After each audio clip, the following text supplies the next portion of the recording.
Do it again. Look at that.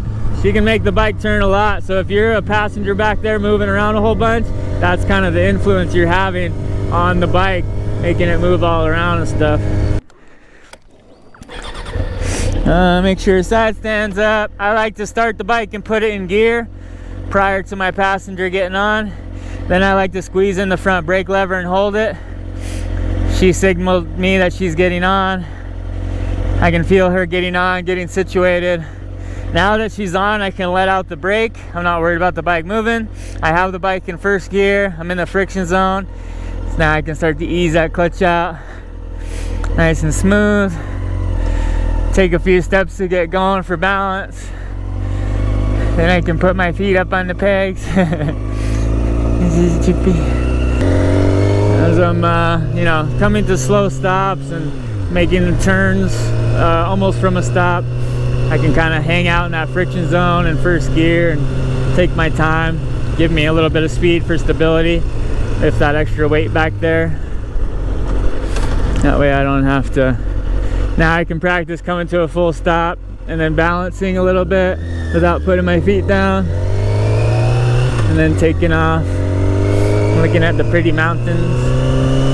Now I can scrub in my tires a little bit. Got some railroad tracks here. And just try to rise up just a little bit. I don't need to stand up so much that I like put my ass in her face and push her off the back of the bike. But I can just rise up off the seat a little bit. Now, one thing to work on as an operator when you have a passenger is your shifting. If I'm making like really abrupt shifting, it's going to cause her to buck back and forth and probably knock her helmet against mine.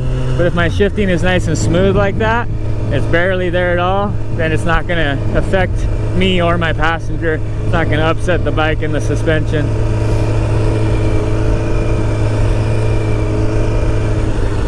But yeah, she's a really good passenger because she's got experience as a rider and an instructor.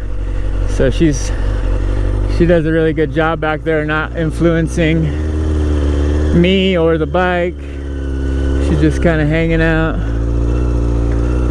doing a good job. You can practice some of your slow speed turns here over this gravel, using that friction zone with my left hand just to kind of keep us going nice and smooth.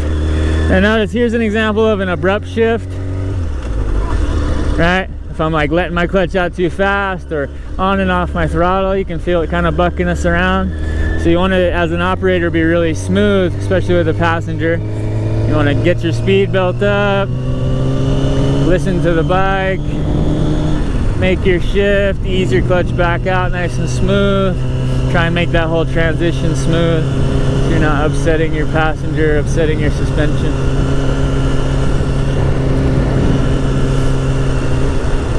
Adjust your lane position for these passing vehicles, just in case one of them comes into your lane. And then I can slow myself down for these railroad tracks, rise off the seat just a little, try not to smush myself against the gas tank too much. Now I got a left turn coming up here, so I can just reduce some speed ahead of time with my brakes, nice and smooth. Then I can turn my head, start pointing my nose. Now I'm actually counter steering through that turn by pulling my right grip towards me just a little bit. You can see what that does to the bike, causes it to lean to the left. The same as essentially pushing forward on the left grip there. You can achieve that same thing.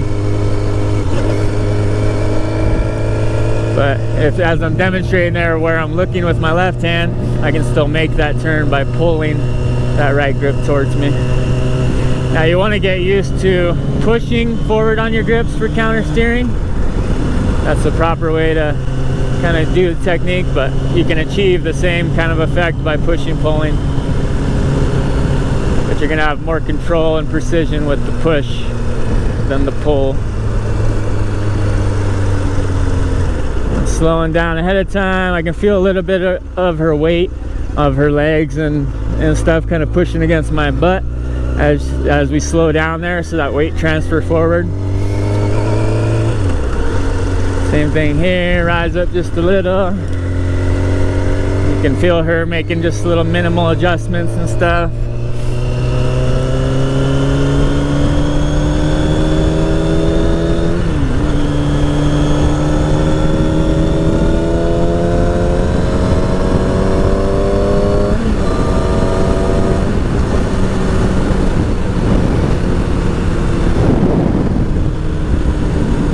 Pull in.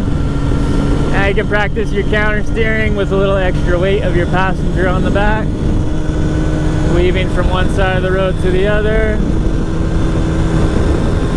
Now I'm just doing nice kind of smooth pushes forward on my hand grips, pushing left, pushing right, pushing left, pushing right. And each time I'm not trying to push the bar downward, I'm trying to push it forward towards the mountains, towards the end of the road up ahead.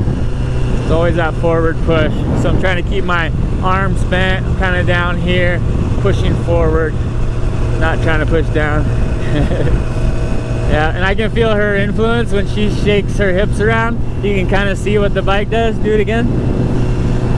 Do it again. Yeah, see? So I'm not even touching my bars. Let's see if I can do it. So look at that. She influences the bike quite a bit with her movement. Do it again. Look at that. She can make the bike turn a lot. So if you're a passenger back there moving around a whole bunch, that's kind of the influence you're having on the bike, making it move all around and stuff. So you want to be careful of that.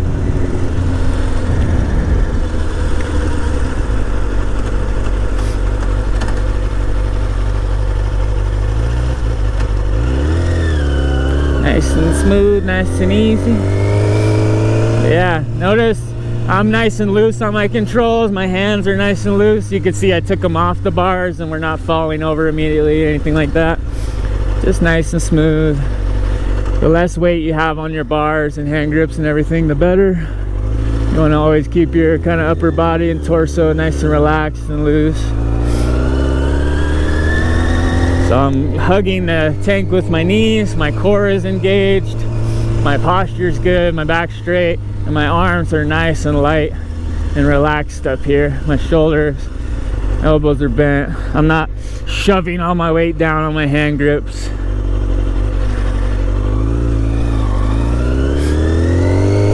I don't want to be pushing my weight, holding myself up in like a plank position the whole time I'm riding. I could essentially take my hands off my bars and it's the same amount of pressure I have when I'm holding my controls. It's like minimal to no weight right there.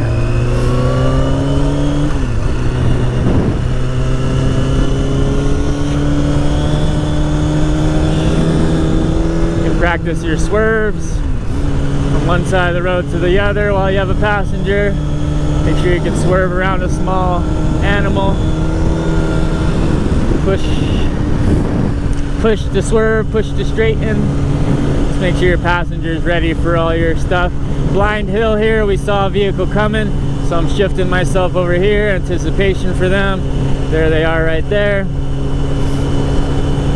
So you always want to be looking ahead, even when you're goofing around, playing around. You still want to be paying attention, anticipating, predicting what's coming. And you can work on some nice, big, wide counter steering, push in. You can work on some kind of shorter, quicker ones, little cone weave. And you can go back to some wide, big ones from one side of the road to the other.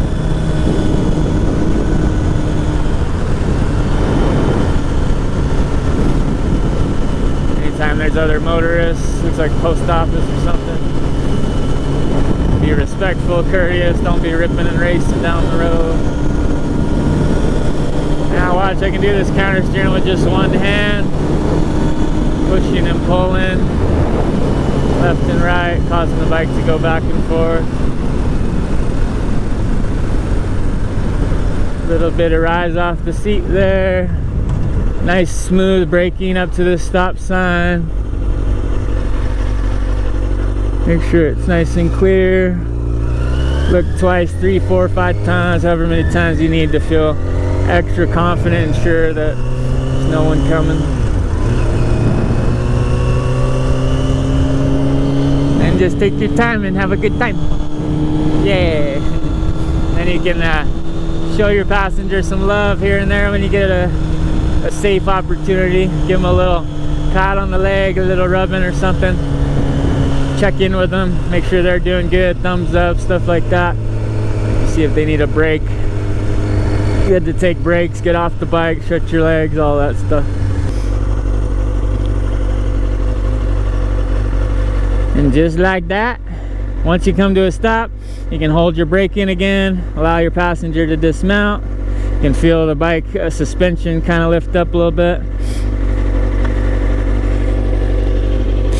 Find your side stand, put it down, good. Engine cut off, key, high beam. Yeah. How was it? Did you have a fun time? Yeah. Good. You did a good job. You're a good passenger. You put up with my shenanigans, both when I'm on the front and the back.